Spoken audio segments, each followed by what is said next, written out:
Hello and welcome back to Hope is Kindled, a podcast devoted to the way stories shape us, sharpen us, and sometimes save us. Today we set sail with Herman Melville into the vast and echoing sea of Moby Dick, a book about work and wonder, faith and fury, friendship and fate. Most of all, it's a book about fixation. The way an idea can grab the helm, lash itself to our will, and steer us into storms we swore we could master. And much like the never-ending story, Moby Dick reminds us that some books are not safe, but they are necessary. The never-ending story warns that the act of reading can change you, sometimes in unsettling ways, yet that transformation is exactly the point.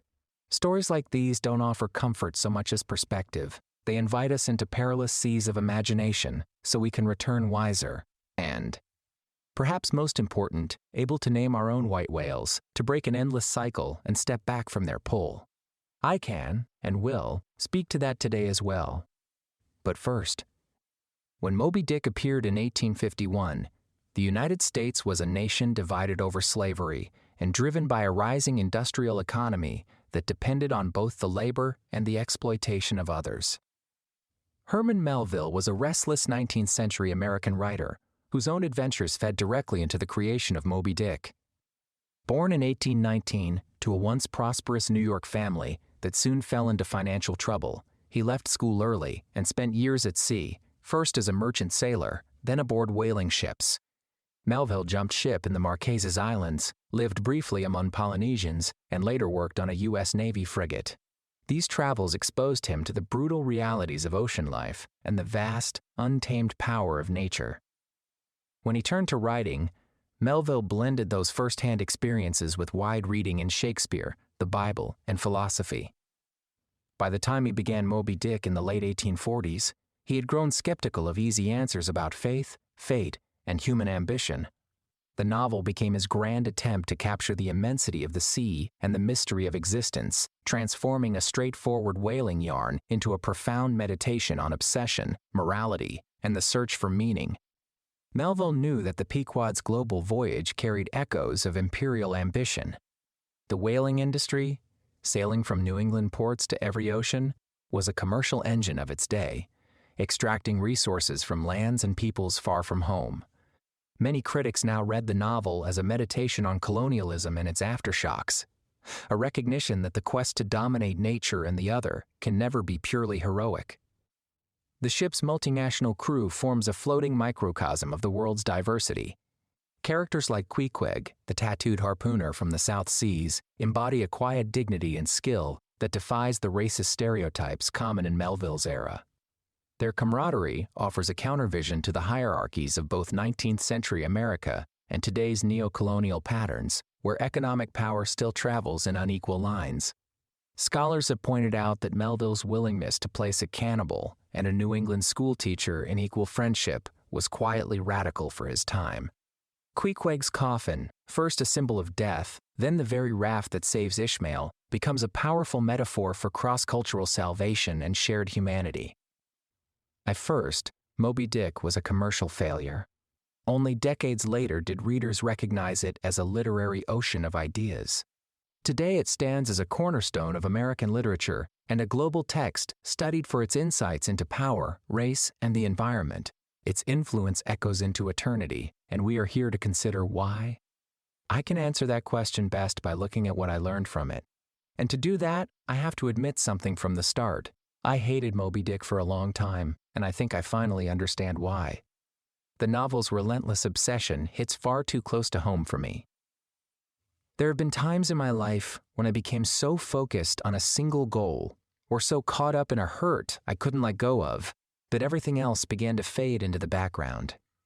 I poured all my energy into the chase and, before I realized it, love, health, and precious time were quietly sacrificed to that one fixation. If that's you too, pull up a barrel on the Pequod's deck. Let's talk plainly about obsession and rumination, how they masquerade as dedication, how they wear us down, and how to steer by wiser stars.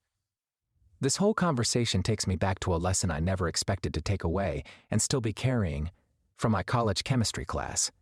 It was through my studies in chemistry, a subject that did not come easy to me at all, that I learned that life rarely offers a single, perfect answer to any problem. So many reactants, so many factors, all important to consider. I learned from chemistry that success wasn't about hammering a problem until it broke for a single answer. I learned that it was about stepping back and taking it all in, understanding the conditions, respecting the variables, and adjusting with patience. Sadly, I did not learn this the first go-round. I needed to learn it the hard way. The point is that I eventually did learn it. I learned that sometimes the best outcome is a mixture, sometimes the yield is small, but still meaningful. That lesson has echoed far beyond the lab, in relationships, in work, in the quiet moments when fixation tempts me to think there's only one way forward. The relentless drive that I used to employ helped me accomplish a lot, but it also became a trap. And I believe that's why Ahab unsettles me so much. His relentless pursuit of the white whale mirrors the times when I've been so locked on a goal, or so unwilling to let go of a hurt, that friends drifted away, opportunities passed, and my own health and balance suffered. Without dredging up every detail of the past, I carry many regrets for the blinders I've worn. Those seasons when my aims at perfectionism and bouts with fear narrowed my vision until all I could see was the single task in front of me. I worked as though relentless effort alone could prove my worth, while quiet social anxieties kept me from reaching out, speaking up, or seizing moments of joy. But insight is its own turning point. Like Gregor's strange awakening in the Metamorphosis, recognition itself changes the story. It tells us we are not trapped in yesterday's shape. Knowing is half the battle, and sometimes it's even more than that, because awareness is the first act of freedom. With that knowledge, we can choose differently, loosen old habits, and begin to write the next chapters of our lives with open eyes and an open heart. And now, to the author and his monster, Ahab. Melville gives us Captain Ahab, a one-legged king upon a wooden throne who names the whale his cosmos and his cause. It's not merely revenge. Critics and encyclopedias alike call it monomania, a single idea swollen until it crowds out every other duty and desire. The term monomania was coined by French psychiatrist Jean-Étienne Dominique Esquirol around 1810, who defined it as a form of partial insanity, partial lesion of the intelligence, affections, or will, where an individual is obsessed with a single object or idea while otherwise thinking and acting rationally.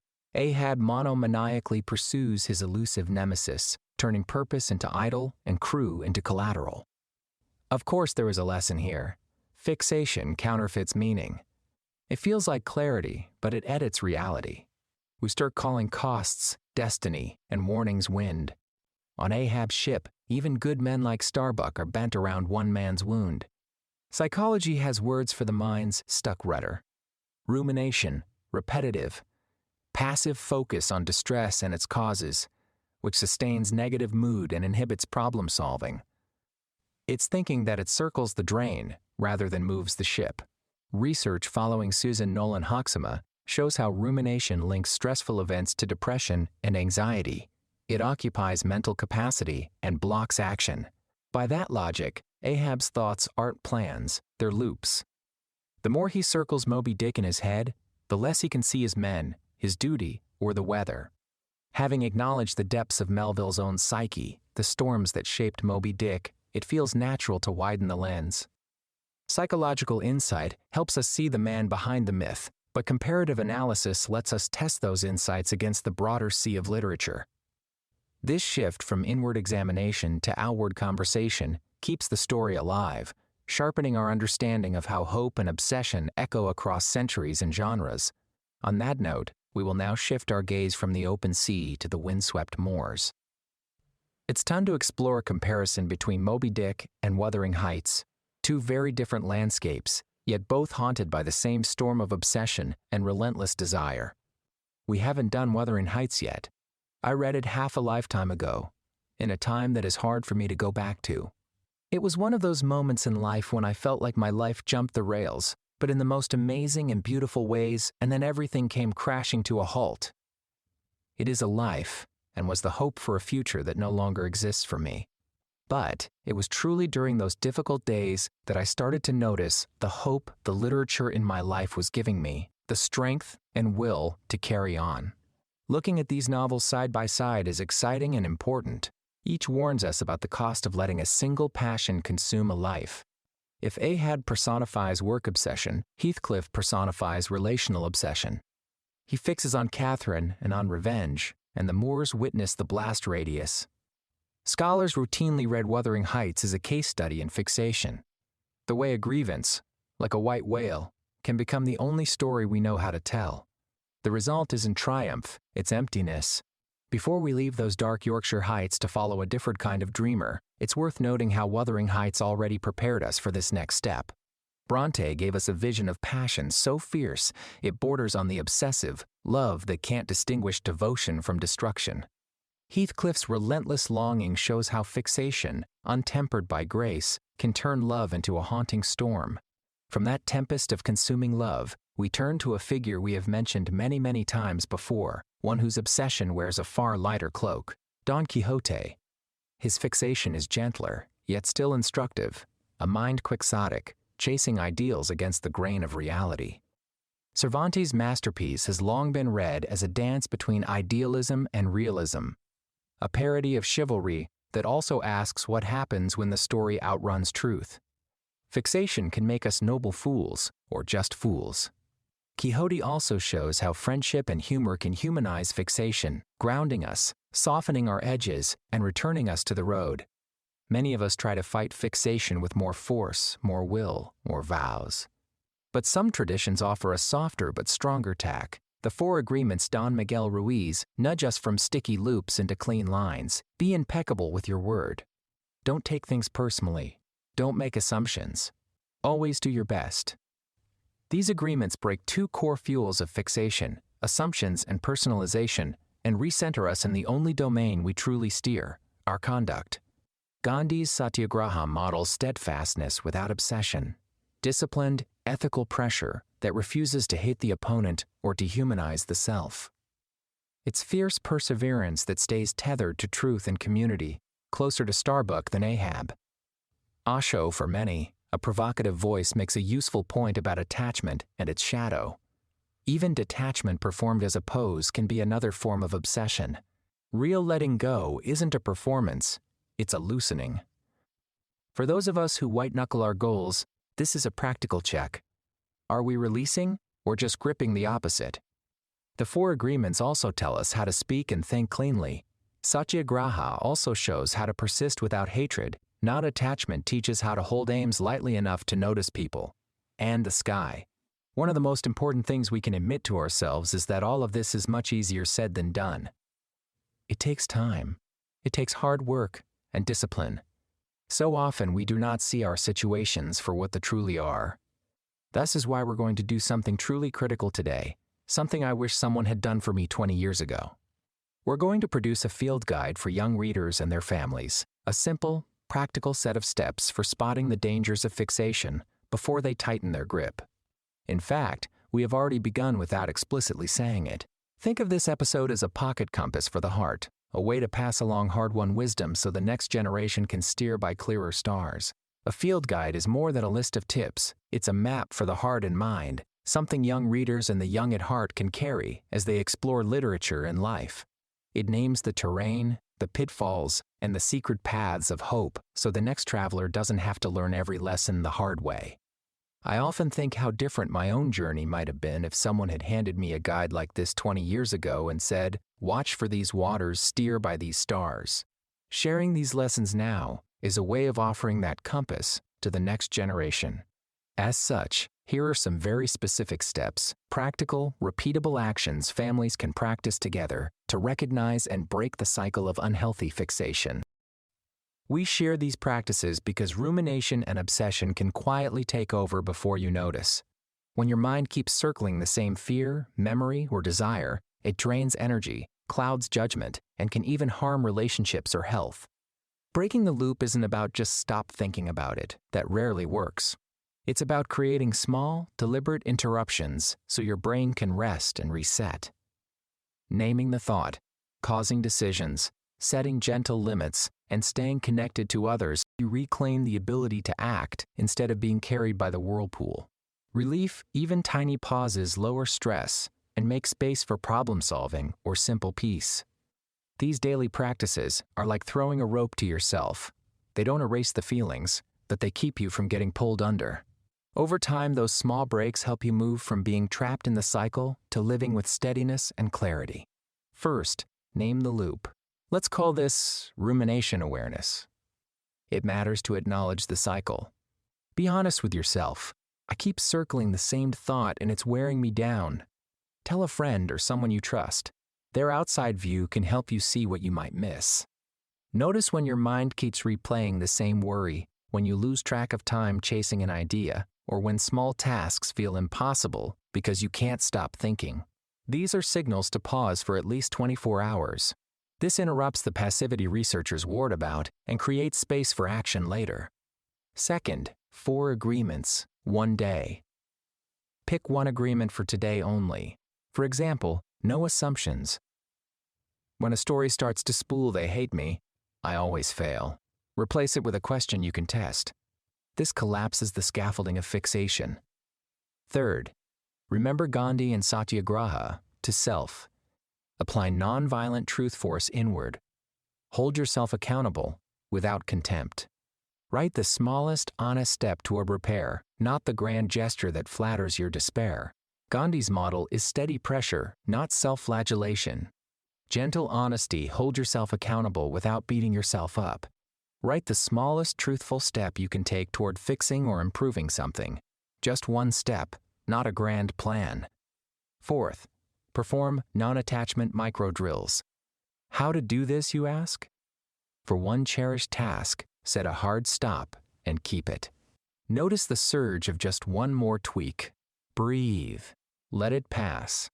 Detachment practiced in inches makes miles. Fifth, set time, not just targets. What we mean by this is that setting up a goal without a clock becomes a whirlpool. Agree on a time limit for work, or worry when the timer rings, step away. This teaches that balance, not endless effort, is real strength. And finally, choose crew over quest. This should be self-explanatory, but just in case, before you act, before you chase, name 2 people the chase might cost. Send one honest message before you do anything further. These habits interrupt the mental whirlpool. They help you stay aware, listen to trusted voices, and take small, steady actions instead of getting pulled under by obsession. Use them daily or as often as you can. Each small break in the pattern makes the next one easier. This is where I say it plainly once again. Fixation has cost me. Sometimes I called it excellence. Often it was fear disguised as focus.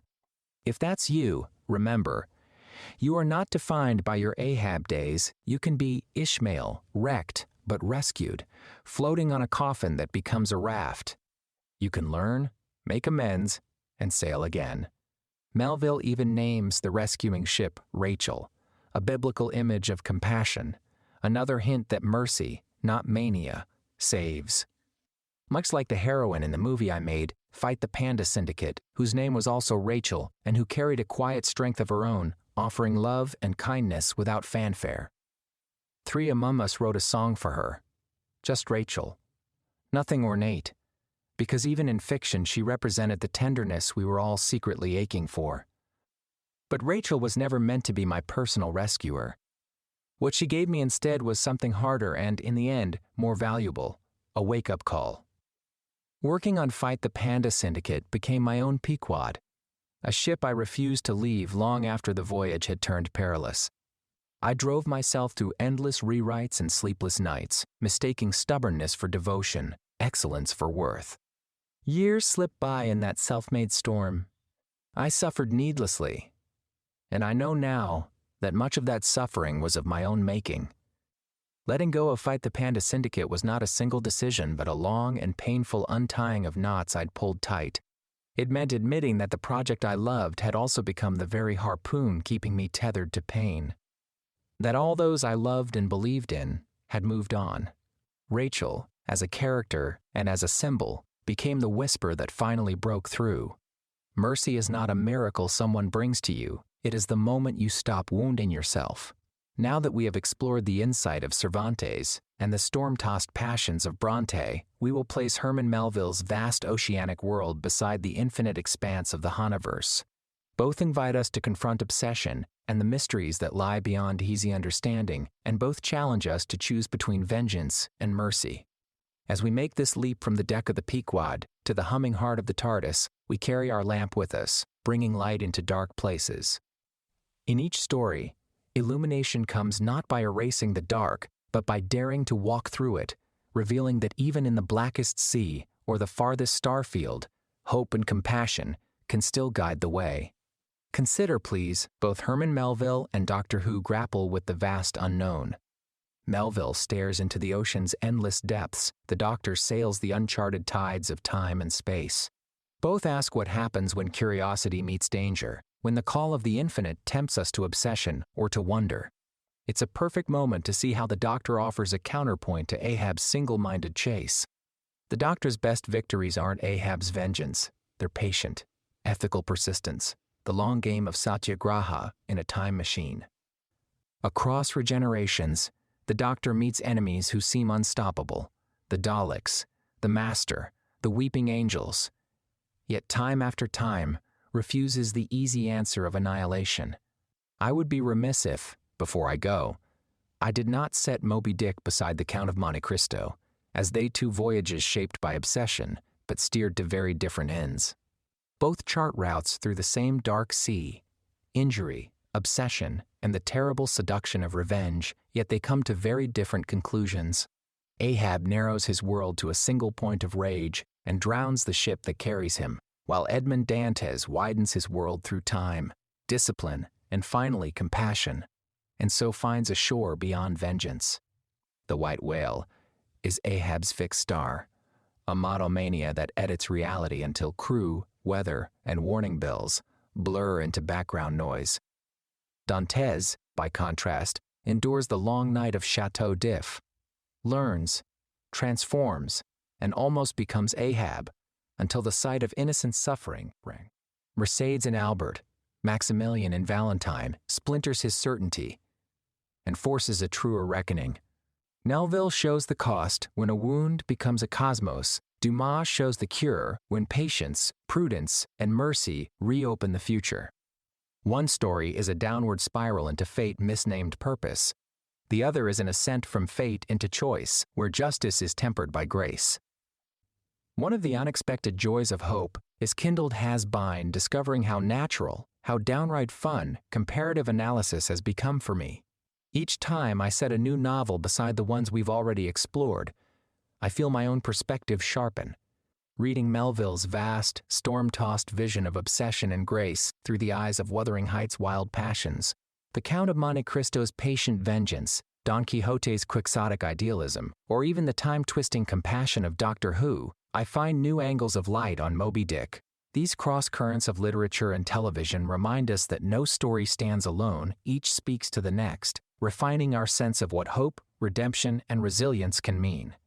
Comparative analysis is more than a game of clever connections, it's a practice of perspective.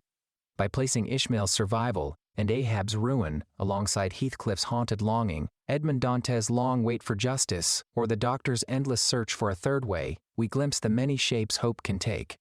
The process invites us to question our assumptions, to see beyond the whale and into ourselves.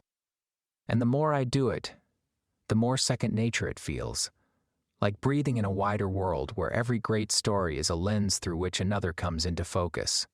Now consider Great Expectations and Pip's obsession. Like Ahab, he lets a single idea steer his life, to become a gentleman worthy of Estella. But Pip's journey bends towards self-knowledge rather than shipwreck.